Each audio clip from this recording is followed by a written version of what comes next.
What if one ancient scroll didn't just survive empires, but predicted them with breathtaking precision? Before Rome, before Greece, before global war and modern collapse, Daniel saw it all. This isn't just a book of lions and dreams.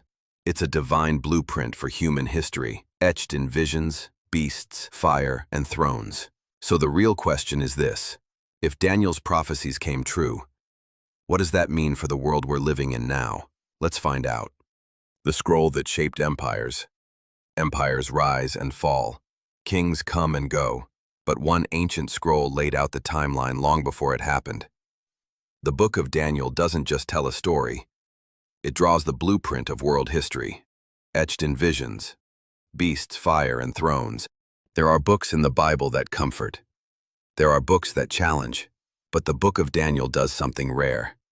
It unsettles. It doesn't just stir the soul.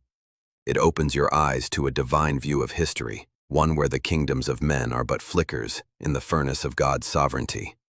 It's apocalyptic and historical, deeply personal, yet globally cosmic. Daniel does not whisper. It roars. Set in the rubble of exile, the story begins with a teenage boy torn from Jerusalem and thrust into the heart of Babylon. A glittering empire built on pride, violence, and idolatry. It is here, in a foreign court, among pagan gods and golden statues, that Daniel becomes a prophet. Not by choice, but by divine appointment. And not in silence, but in dreams, interpretations, fire, and lions. What makes Daniel so unique is that it tells two stories at once. On the surface, it's a dramatic tale of faith under pressure. Daniel refusing the king's food, his friends surviving a fiery furnace, the lion's den, and the hand writing on the wall. But underneath is a second, deeper current, a prophetic stream that stretches from Babylon to Rome, from Antiochus to the Antichrist, from Nebuchadnezzar's statue to the Ancient of Days. Daniel doesn't just interpret dreams. He receives them. He doesn't just endure history. He reveals it before it unfolds. This is why critics have tried for centuries to date the book later than it claims, because its prophetic accuracy is unnerving. It predicts empires before they exist. It names their movements, their fractures, their falls. And yet the traditional view holds, and rightly so. This book was written in the 6th century BC in the court of kings, before many of its predictions came to pass, which means what Daniel saw was not conjecture, it was revelation. But to stop at historical precision would be a mistake, because Daniel is not just a chronicle of geopolitical patterns.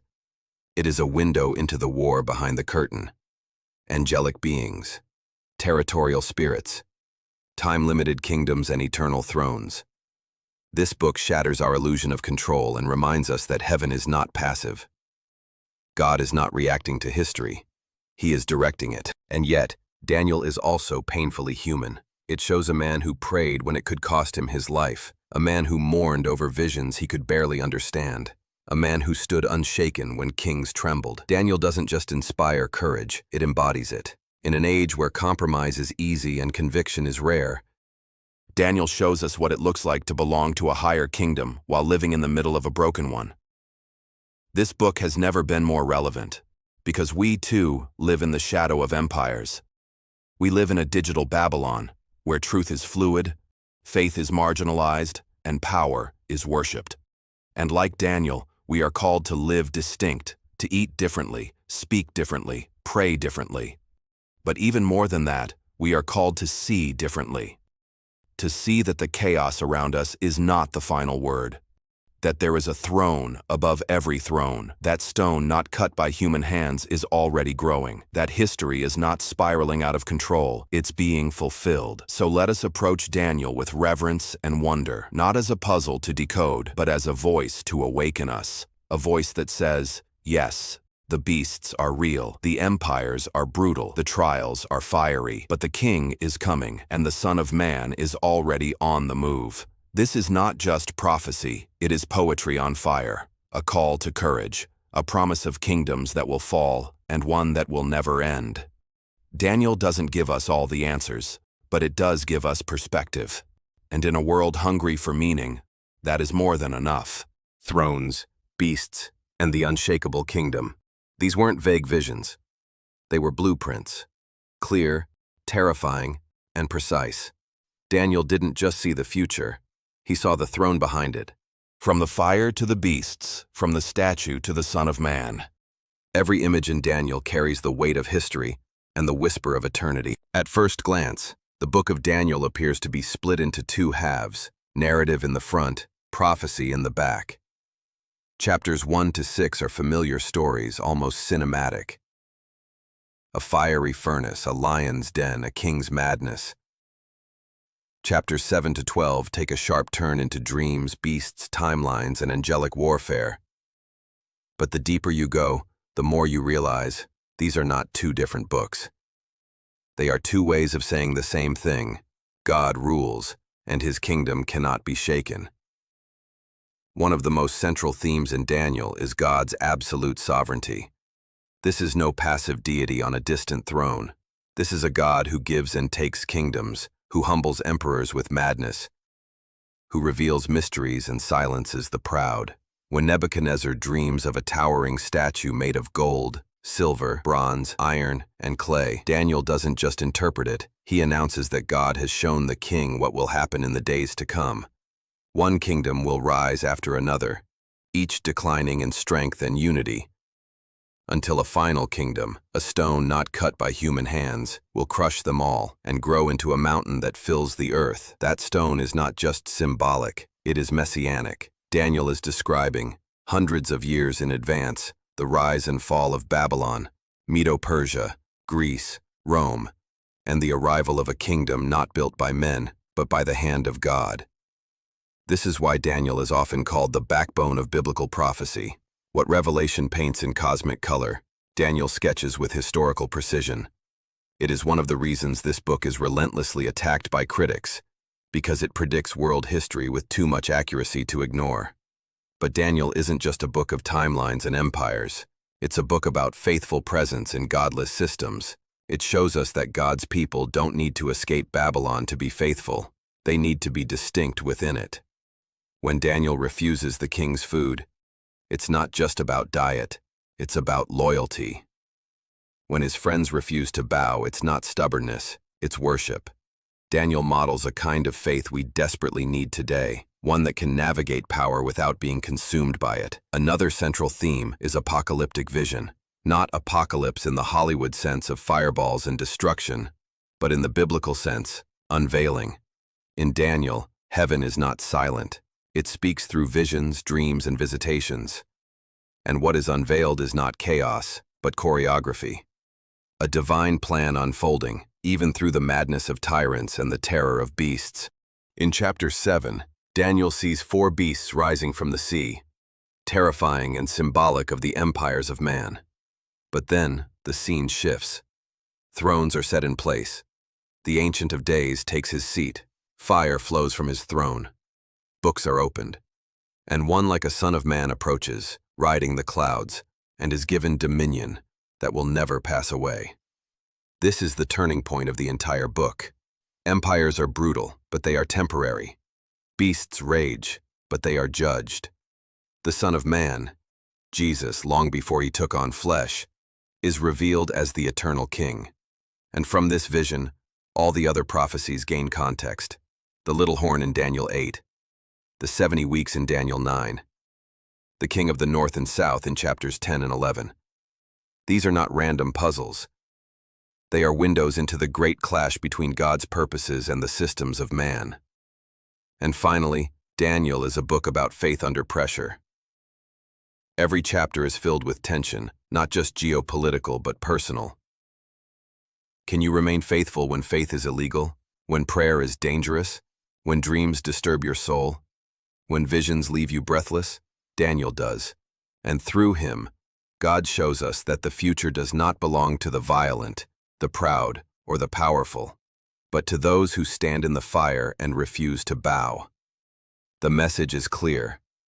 God writes history, not empires. And his people, no matter how small, scattered, or persecuted, are never forgotten. Daniel is the proof.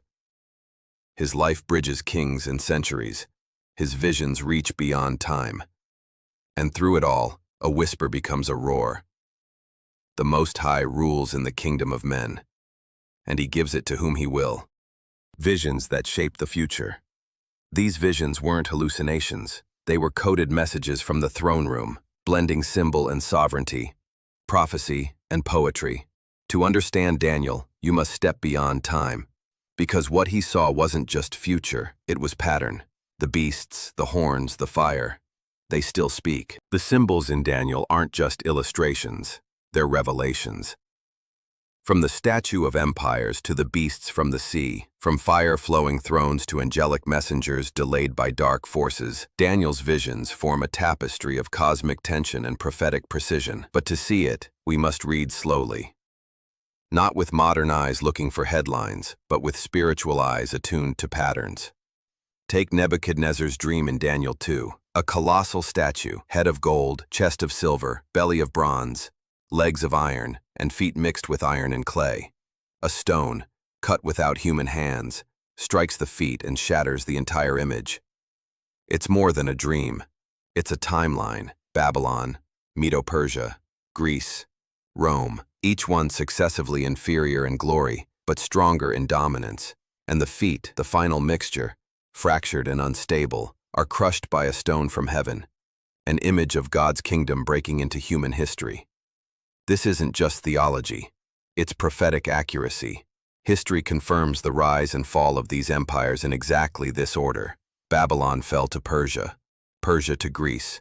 Greece gave way to the Roman Empire. But what Daniel saw wasn't just linear. He saw the fragility of power. Each kingdom looked strong but was destined to fall. And the stone? It wasn't another empire. It was a new order. A kingdom, not built by men, but by God. Then comes Daniel 7, his most famous vision. 4 beasts rising from the sea, a lion with wings, a bear raised on one side, a leopard with 4 heads, and a 4th beast, terrifying, with iron teeth and 10 horns. These aren't mythical creatures. They're symbols of earthly power gone monstrous. Each beast reflects not only a historical empire, but a pattern.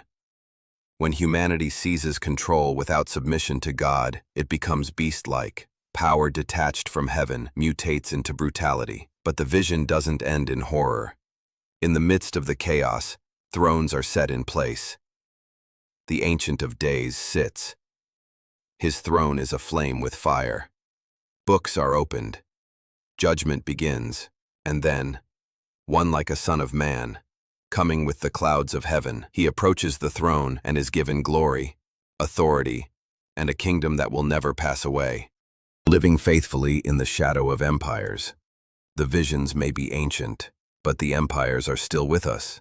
They just wear different crowns and speak in softer tones. Daniel doesn't ask us to predict the future. He calls us to live like we already know who holds it. It's easy to read the book of Daniel as history, or mystery, or prophecy. But if we stop there, we miss the deeper invitation, the call to become a Daniel in our own Babylon. Because Daniel is not just about what will happen, it's about how to live until it does. The world Daniel inhabited was not unlike our own, powerful, pluralistic, proud. Babylon was a place where truth was relative, gods were many, and loyalty to the state was a virtue. It rewarded compromise and punished conviction. Sound familiar?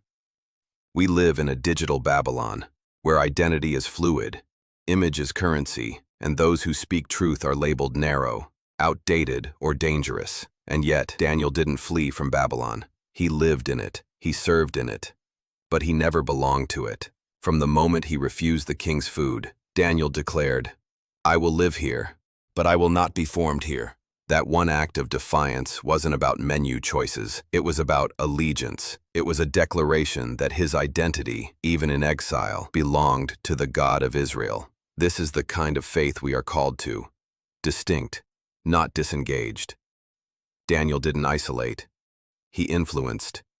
He didn't shout from the sidelines. He advised kings. And yet, when worship became illegal, when prayer became punishable, he didn't hide. He opened his window and prayed, not to be seen, but because that's what he always did. Babylon changed its laws. Daniel didn't change his habits. This is what faithfulness looks like in a collapsing world: consistency and conviction, even when no one is watching. Courage that doesn't demand a platform. Obedience that doesn't require applause. But Daniel wasn't just faithful, he was discerning. He understood the times. In Daniel 9, we find him reading the scroll of Jeremiah, calculating the years of exile. This is a man of visions and angelic encounters, and yet he studies Scripture. He fasts, he weeps, he confesses sin, not just his own, but the sins of his people. He doesn't ask God to bless Babylon, he asks God to restore Jerusalem. In a world that demanded assimilation, Daniel cultivated a heart of holy longing, a longing for home, for justice, for the fulfillment of God's promises. And this is our call too. We are not just citizens of countries, we are citizens of the kingdom, and that means we must learn to interpret the headlines through the lens of heaven. When nations rise and fall, when crises come and go, when wars rage and economies tremble, Daniel reminds us this is not new. The beasts always rise. The horns always speak, but their days are numbered. Daniel also prepares us for hardship. Faithfulness is not always rewarded with favor. Sometimes it leads to fire, sometimes to lions. But God is in the fire, God is in the den, not to keep us from suffering, but to prove his power through it. Shadrach, Meshach, and Abednego were not delivered from the furnace. They were delivered in it. The flames didn't shrink, but neither did their faith. This is what makes Daniel's faith so relevant now. We are entering an age when convictions will cost more than comfort, where truth will sound increasingly offensive, where praying through an open window may not win us influence, but it may make us unshakable. Daniel teaches us not just how to stand, but how to kneel. Not just how to see visions, but how to wait through silence. Not just how to interpret the king's dreams, but how to weep over a city's rebellion. And most of all, Daniel teaches us to trust that the kingdom of God is not built by human hands, that the Son of Man is coming, that even when the beasts rage and the horns speak arrogantly, there is a throne set in heaven, and it is not empty. So yes, we live in Babylon, but Babylon is not forever. The stone is coming, the mountain is growing, and our call is clear. Live ready, live holy, live like the fire doesn't scare you and the throne is still occupied. The kingdom without end. The kingdoms of men always look eternal until they fall. But one kingdom rises without hands, and it will never be shaken. The book of Daniel wasn't just written to inform us, it was written to awaken us, to give exiles courage, and remind the faithful who really sits on the throne. Daniel saw what most people never do. Not just the fire or the lions or the empires, but the pattern behind it all. He saw that the kings of the earth, for all their splendor, were passing shadows. He saw that history is not a spinning wheel. It is a scroll, unrolling by the hand of God. He saw that faithfulness doesn't always lead to comfort, but it always leads to reward. And he saw, clearer than most, the throne that stands after all others fall. The message of Daniel is not just that God knows the future, it's that he holds it. And not only that, but that he invites his people to live in alignment with it, even while surrounded by a culture that denies him. That is Daniel's greatest legacy, not just his dreams or his prophecies, but his ability to live faithfully in a world that had forgotten God, without ever forgetting God himself. Because that's the real test, not whether we can predict the rise of nations or chart the horns of prophecy, but whether we can live holy in a secular age, whether we can bow to the true King when every earthly power demands our allegiance, whether we can kneel in prayer with the window open, knowing it might cost us everything, and still call him faithful. The fire didn't burn Daniel's friends, the lions didn't devour him, but even if they had, the story wouldn't have changed because their obedience wasn't based on outcome, it was based on allegiance. And that's what Daniel calls us to. Not safety, but loyalty. Not certainty, but faith. Not control, but courage. We live in days of uncertainty, global tension, cultural compromise, rapid change. But Daniel reminds us, these are not new, and we are not unprepared. We have a pattern, we have a promise, we have a throne, and we have a king. The Ancient of Days still sits. the Son of Man still reigns, and the stone not cut by human hands is still growing. The mountain will fill the earth. The kingdoms of this world will become the kingdom of our Lord and of his Christ, and he shall reign forever and ever. So here is the final call. Be like Daniel. Read the times. Weep for the broken. Resist the compromise. Stand in the fire. Pray with your window open. And live like the throne is never empty, because it isn't. And one day soon, the one who rides the clouds will come again, not in vision, but in glory. And every beast, every empire, every horn that has dared to raise itself, will bow. And those who stood in exile, who prayed in silence, who endured in hope, they will rise, they will shine, and they will reign with him forever.